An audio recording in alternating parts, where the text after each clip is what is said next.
2 of Late Night Hop Editions. We're at Claimstake Brewing in Rancho Cordova with Brian Palmer. What's going on, Brian? How you been? Good, good. Very good. So what started off the brewery experience for you?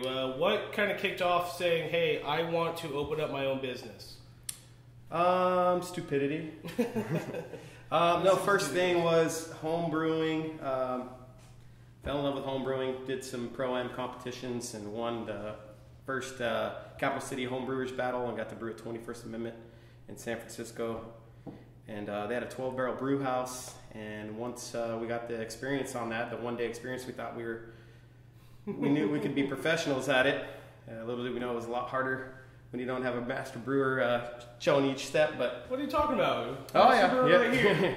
So we decided to go for it and basically self-taught ourselves. Awesome. Pretty tough, but we figured it out. Awesome. What is the first beer that got you into craft beer that made you decide, hey, I want to homebrew so I can make this, and all spirals on from there? I don't remember the beer per se. We were just doing a lot of tastings back then. We're beer geeks. It was probably 2010, 11, and my buddy actually got me wanting to homebrew by being a smartass. He said, or I actually said I was drinking in one of the craft beers. I'm like, man, this is delicious. I'd love to learn how to make something like this. And he said, why would you do that? You'll never make anything that tastes this good. Oh. And the challenge was set. So you decided to prove him wrong. Yeah, and he was actually probably right at the time because his dad homebrewed in the 90s where there was very little ingredients, and homebrew considered pretty shitty back then. So with that being said, what's your favorite ingredient that you want to add into a beer to make it special? Hops. Yeah, I'm a hop head. Yeah, you make some of the best IPAs in there. I'd put 9 IPAs on the board if it were up to me, but there's customers to deal with. I need Unholy Trinity back, in my blood veins. We were thinking about bringing that one back, actually. So when we came in this morning, you had your brew day going, and you were playing music. Is that the Lucero band? Yep, that is Lucero. That is a tradition that I have to mash into Lucero that started all the way back to homebrewing when I homebrew in my garage. That was my favorite band.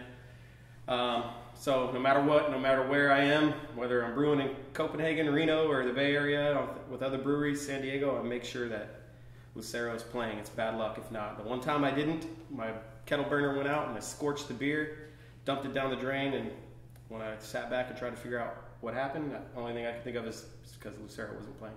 Are there any other brewing superstitions that you follow? No, I'm not generally superstitious, but I mean, it was the only logical explanation of why the kettle burner went out. Well, you haven't had a bad batch of beer since then, so definitely. Oh, I have, but that wasn't because of Lucero. All right, so it's been about 2.5 years that you've been open at this point. What's your favorite part about the job? Brewing, being able to hang out. Absolutely, beer. it's brewing. Yeah, it's brewing for me is a way to calm myself down. I'm a ADHD, ADD, manic depressed. I've been diagnosed with all that in my early 20s. And so you're just able to keep moving, always have a goal in mind, and you're able to complete that goal every single day. Always have to do something. Okay. Before I brewed, I kickboxed competitively in the IKF. I skateboarded for 20 years of my life. I always have to have a hobby. Norwood. If I don't have a hobby, then I get left alone with my own brain, and that's a scary place to be sometimes. I get in a funk. What is the strangest ingredient that you've used in a beer?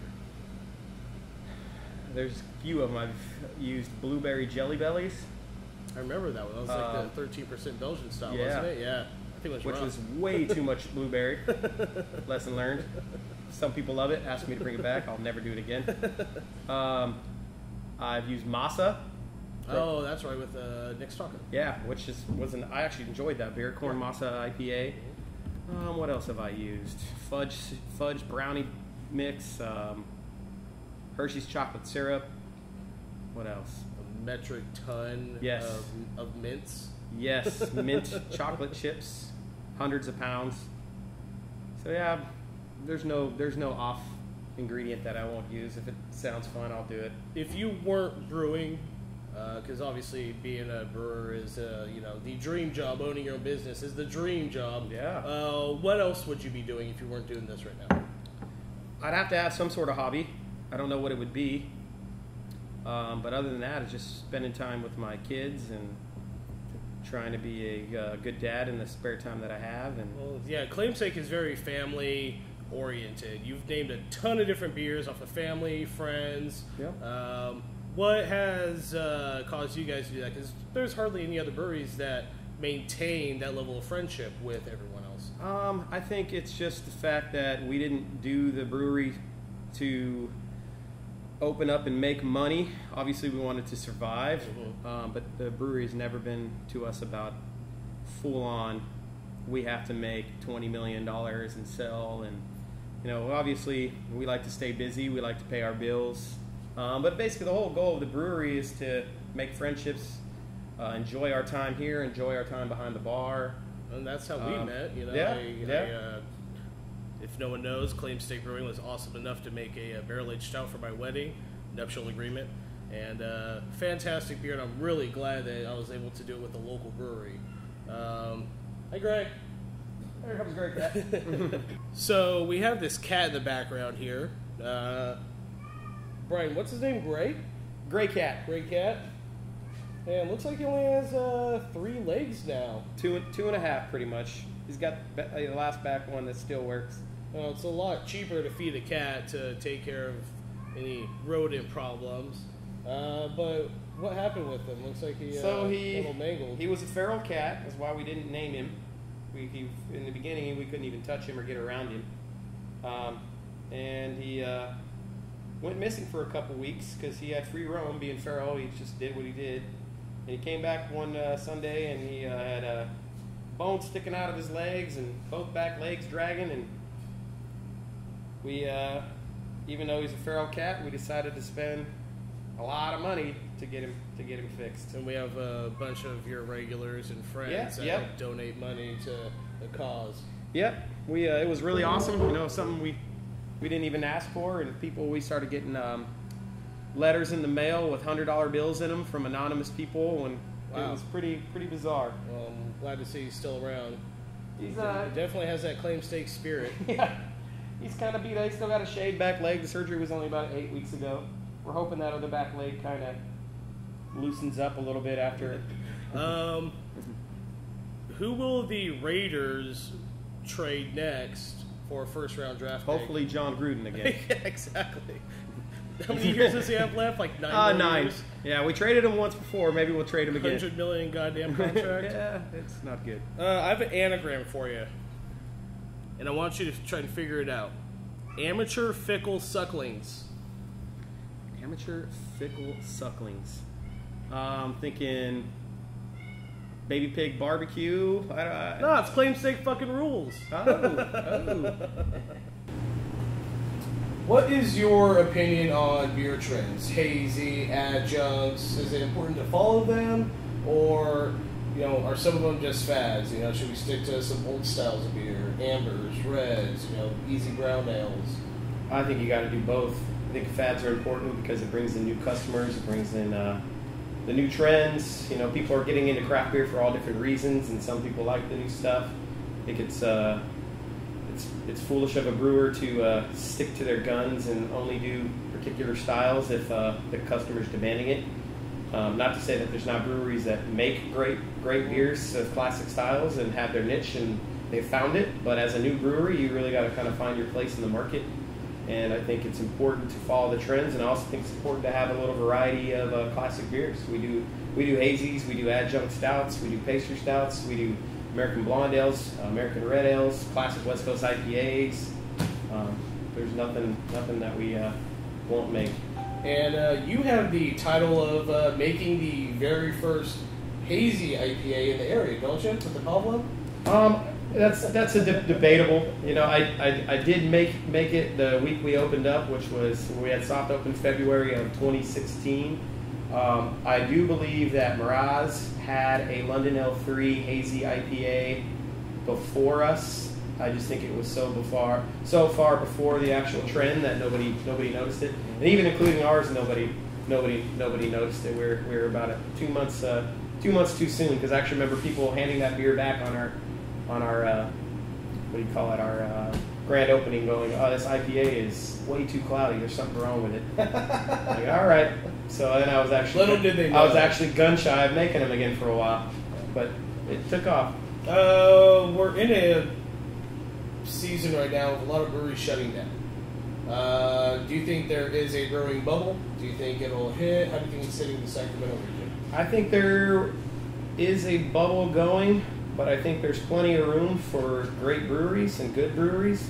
I think what's happening now is there's a lot of breweries, and the palate is getting more diverse on our customer base, and they're starting to realize which breweries are not good. Mm-hmm. So the breweries that don't do as well, or refuse to follow trends, or refuse to make something different, are kind of seeing themselves struggle. Some have reinvented themselves and done great jobs. Some have went away, and some have went away for just business reasons is why. There's more to it, but nobody sees. Everybody, when a brewery closes, like, oh, it's the bubble. But running a business is hard on people. It's not the easiest thing to do in the world, and sometimes people just don't want to do it anymore either. Yeah, the fact that a lot of people in the industry have families and they still do this on a day-to-day basis just blows my mind. I don't know how I would be able to handle that. So the fact that you and, like, we were hanging out with Andrew, he has his family. The fact that you guys can manage your time that well is just mind-blowing. It's not just making beer, it's selling beer. You see him, if he's not here, he's probably dropping off cakes somewhere. Yeah, I'm here at least 6 days a week. I try and take a Sunday off. I like to get in I like to get in really early too, so I can have the evening with my kids. But then it's kind of like a switch. My wife works the tap room, so I come home and we give each other a high five, and I cook dinner and do homework with the kids, and she comes and works the tap room. So one of us is pretty much always here. On my Sunday off, she's working on Sunday at the behind the bar. So we have every other Sunday off together. So that's the day we truly kind of make sure we do something. Yeah. What piece of advice would you give to someone that wants to open up a brewery? Don't do it. No, I mean that's the easy answer that a lot of brewers say. Just if it's really, really your passion and it brings you happiness, then do it. Awesome. That's actually the most sincere answer I've ever heard. That was pretty fucking deep. And I'll help you out if you need me. I'm always willing to help new brewers. A lot of self-taught, but not without great guys giving me answers. I've always was able to lean off Alex Tweet from Fieldwork, would always just give me so much knowledge. Steve Sartori from Altamont, Julian from New Glory, Ryan Grant from Track 7. No, I'm missing guys, but there were so many guys that AJ Tende from Bike Dog that I would just be in a complete what the hell do I do now? Mm-hmm. And there were always someone to give me an answer. So I'm super thankful for that. I bet you AJ's answers weren't very good. AJ was a smart one. You asked him the ADC questions. Yeah, exactly. So you just ran off a bunch of names of a bunch of different brewers. What other brewery do you look at and say, ideally that's how I want to model Claimstake after?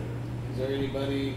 I mean, we've already discussed you saying, you open up the brewery for friends and family and community. But there's beer inspirations that I like from brewers, but there's never ever been a brewery that I said I want to model my brewery after that. I think we've always wanted to do what we do, what we're good at. And that's not talking beer. That's talking how we want the place to feel, the direction we want to go. We really don't want to follow anyone or even look at anyone for inspiration as far as how do they run their tap room, how do they run their distribution. We just go and do what we want to do, and kind of we've never as home brewers, Mike and I were never into the homebrew clubs. We were in the guild, but we're really not into even guilds.